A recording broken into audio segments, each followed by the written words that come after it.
Welcome once again to Mundial, the weekly home of all the latest motoring news and reviews. This week, BMW gives its already peppy M2 a further touch of spice.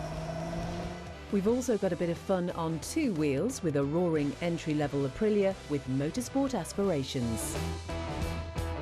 Plus, it's a happy return to the market for Nissan's city-going hatchback. But can you tell what car it's based on?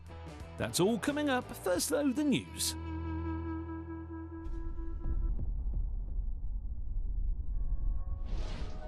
Be it a Vauxhall, Peugeot, Fiat or Citroën, the Stellantis commercial van dominates the UK market.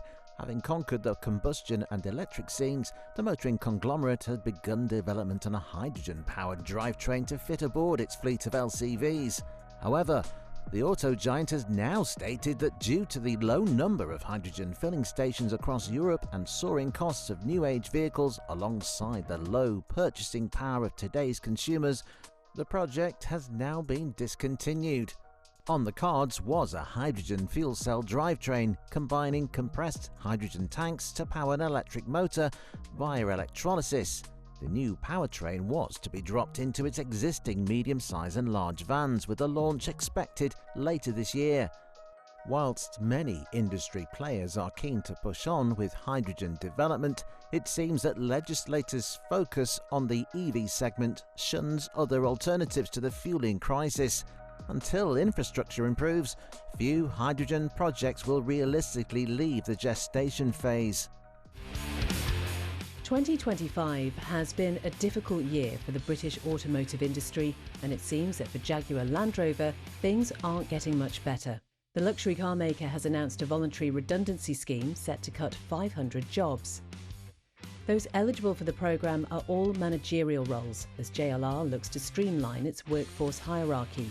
So while the cuts may not directly affect factory production output, it will lead to a flooded job market for some time.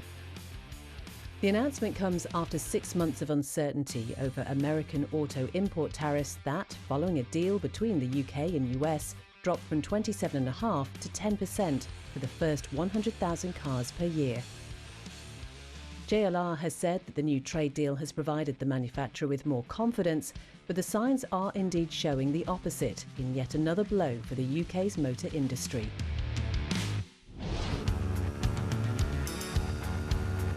A few years ago, Aprilia added a fourth model to its headline RS range, coined the RS 457.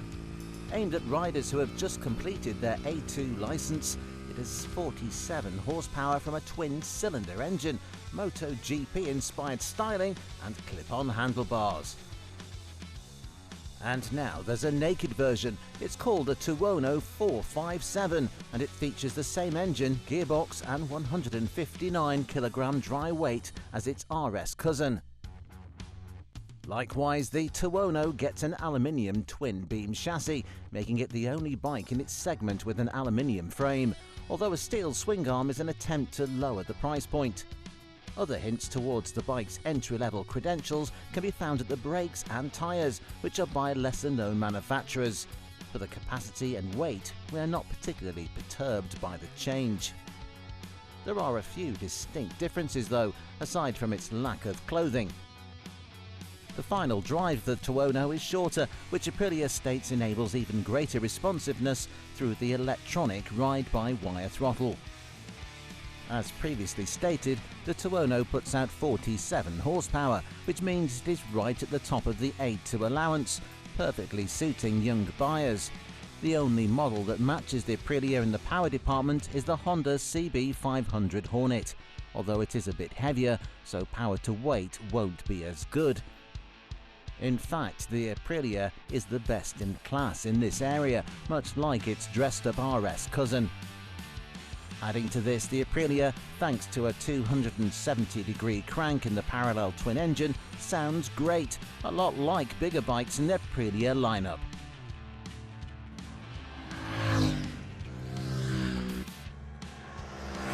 As you would expect from a naked bike, it's less about fast lap times and more about day-to-day riding and leisurely fun.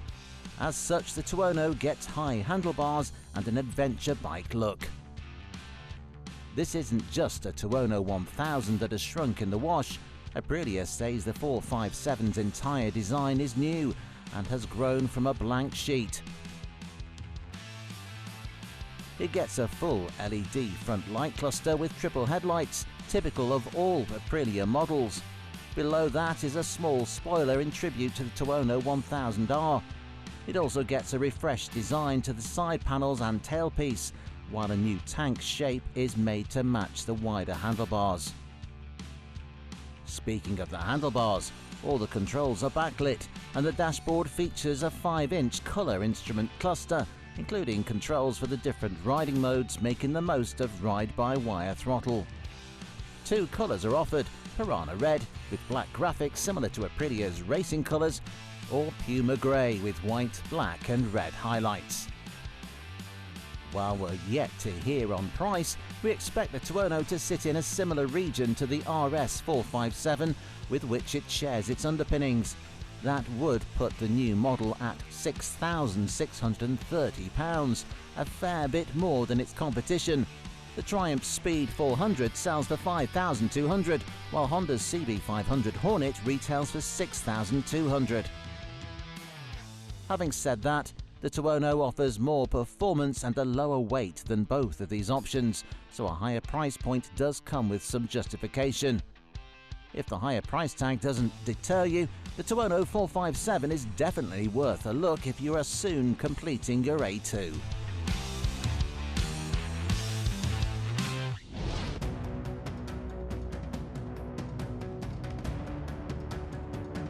In 2025, Audi is in the middle of a range-wide overhaul, bringing squinting headlights, overstimulating tails and even larger grilles. The latest model to get the treatment is its mid-size SUV, the Q3.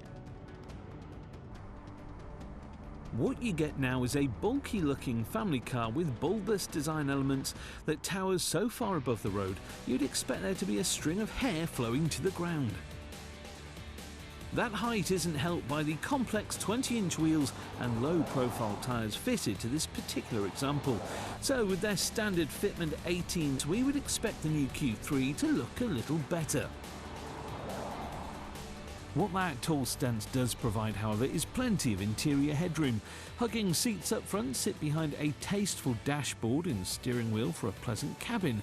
Whereas previous top-trim Audis featured an onslaught of screens, this new car reverts to the traditional pair, with a central infotainment touchscreen and driver display under the binnacle. Another popular update will be Audi ditching its in-house MIB infotainment software in favour of Android Automotive, similar to the Google built-in systems we like aboard the likes of the new Renault models. For long trips away, the Q3's boot will swallow 488 litres worth of luggage, with the rear seats all the way back. That's around 14 carry-on bags. Meanwhile, for the more adventurous, the new Q3 can tow up to 2.1 tonnes. Under the bonnet is a choice of 3 systems: petrol, diesel and a plug-in hybrid on its way later this year. A 4-cylinder diesel provides 150 brake horsepower and decent fuel economy, whilst 3 different power outputs are available from the petrol TFSI 150, 204 or 265 brake horsepower.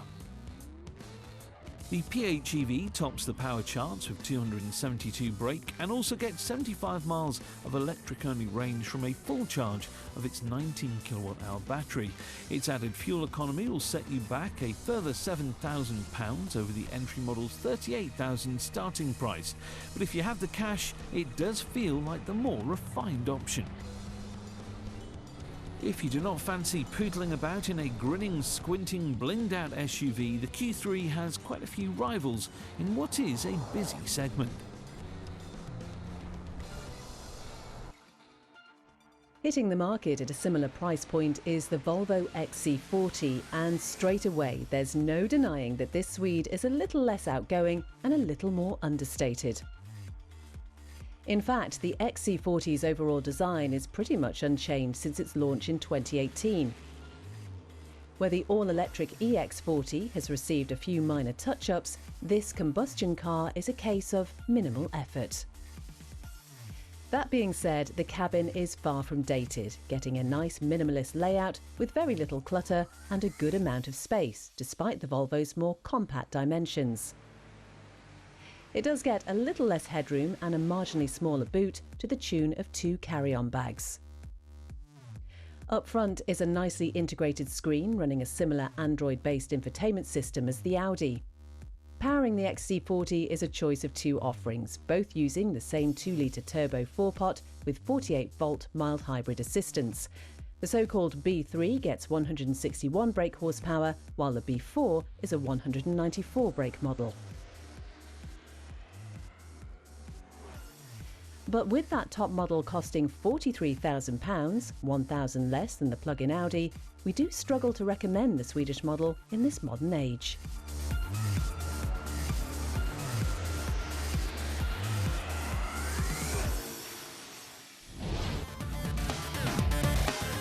After the break, all-electric hatchbacks in retro frocks are popping out left, right and centre.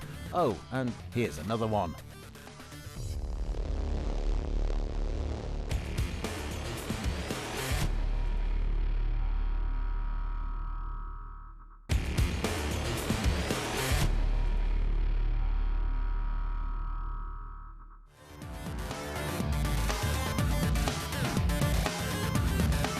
Welcome back. Coming up, stubby and stunning are the words of the day as BMW lifts the covers on what must be the best driver's car of the year.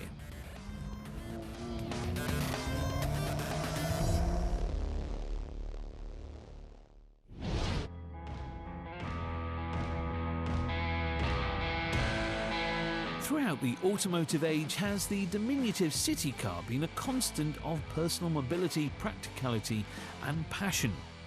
The likes of the Renault 5 and Mini Cooper were icons of their eras, leaving their mark on entire generations. But now, as the motoring industry transitions from combustion to electrification, the Micra Econobox is one of the first classes to phase out the petrol engines in favour of battery tech. Here at Mundial, we're very much fans of the new age Renault 5 that this industry shift has spawned, but with popularity come wannabes. This is the all-new Nissan Micra, and scratch beneath the Nissan badge and slightly redesigned lights and you'll find a poorly disguised Renault 5. The French and Japanese manufacturers operating under a common umbrella, it's as if Nissan promised to change a few answers when copying Renault's homework, but truly couldn't be bothered. Inside, it's all the same story, with everything in front of the seats looking pretty much identical to the Renault. Big bold touchscreens run on Google built-in, and a nice shelf sits in front of the passenger. However, the Micro does lose the Renault's cosy seats, instead getting flatter chairs and less appealing upholstery materials. Space inside is also identical from one to the other. Based on the same platform as the Renault 5, the new Nissan Micra also gets the Renault's running gear. Battery options are either a 40 or 52 kWh battery, good for 192 or 253 miles of juice respectively, whilst power sits between 120 and 150 brake horsepower. Though Nissan is yet to provide UK pricing for its new copy-paste job, the Renault 5 kicks off from £23,000. So, with a few cheaper options on board, we might see the Japanese model hitting the market from £22,000. As we say, the Nissan Micra is pretty much the same car as the Renault 5, and so unless for brand loyalty, picking between the two might as well be decided by a game of roulette, or simple eeny, meeny, miny, mo. A trickier decision, however, is if you go for either of these Renault-Nissan Group cars or opt for another recognisable retro rock star turned digital disc jockey instead. This is the Mini Cooper in its modern, all-electric form. It retains many of the key design cues that we all know and love from the old-school citygoer, but pairs them with a larger body, fit for the 21st century's EV era. A more compact 3-door body style, we would argue that the Mini is certainly the better looking car, though that tighter packaging will impact interior comfort. Rear passengers in particular will not only have a harder time jumping aboard, but leg and headroom will be tighter than in the Micra. Up front, a pair of bolstered seats provide access to a minimalist dashboard featuring just a central, circular touchscreen and sporty steering wheel.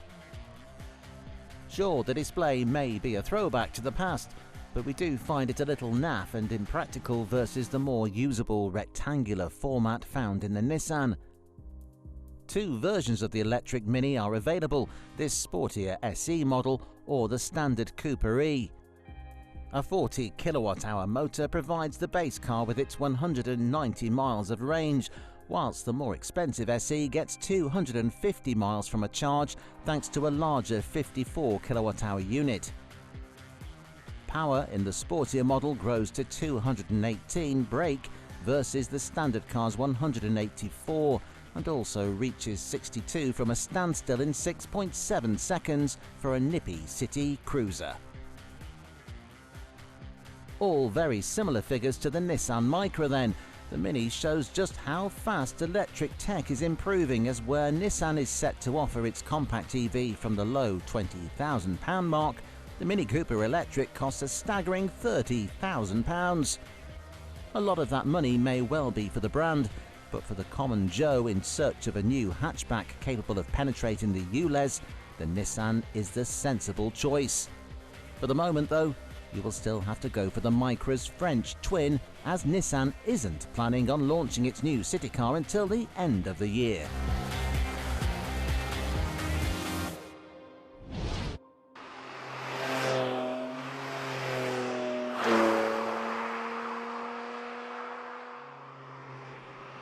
Looks to die for, lightweight everything, and that heavenly tune. The Porsche 718 Cayman GT4 RS has to be one of the all-time great track-focused supercars. The Cayman was once an unwanted weed in the Porsche lineup, sitting below the Halo 911, but it has now flourished into a bouquet of roses, getting all the gubbins of the German manufacturer's motorsport department, yet while retaining the perfect recipe for a purist dream. Sat behind the driver lies the same 4-litre flat-six engine that powers the 911 GT3 to its 510 brake horsepower. Tipping the scales at just 1.4 tonnes and perfectly distributing that weight across both axles thanks to its mid-engine layout, the GT4 RS grips in the corners and hits 62 from rest in 3.4 seconds. To hit that weight figure, this ultimate Cayman gets carbon fibre everywhere, from the roof to the bonnet, doors to the boot lid. But there's no such thing as a race car without a few wings, and so a glance at your rear mirror will reveal a towering rear wing generating bucket loads of downforce. Just what you need when you decide to crank it into race mode and let loose those ponies.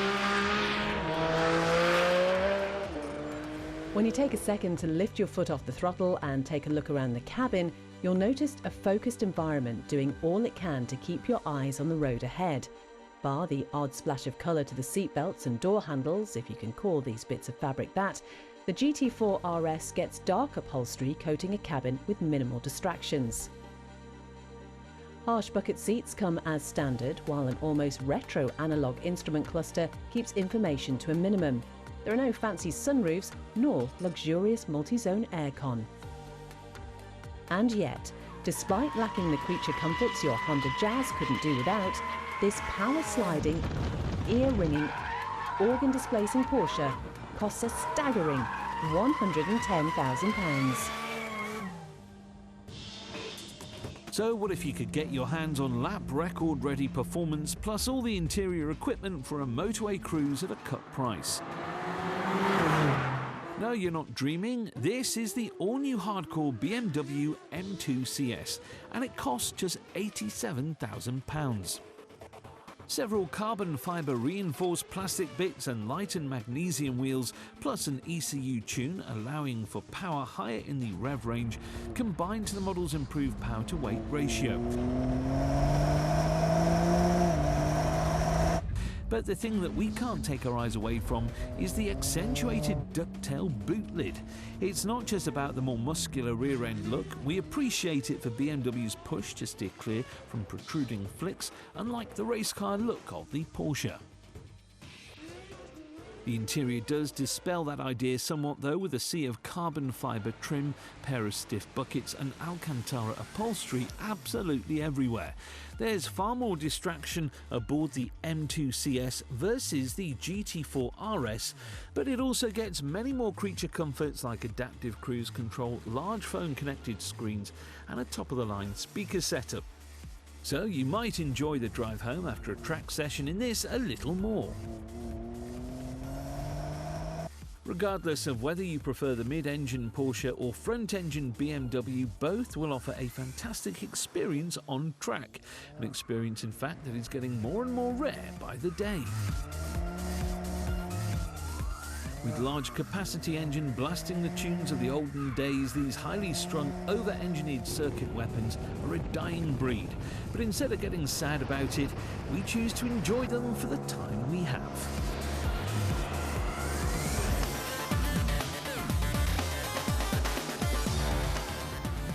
Next time on Auto Mundial, it's time to put performance and handling to one side and instead enjoy the glamour and comfort of a Maybach badged Mercedes.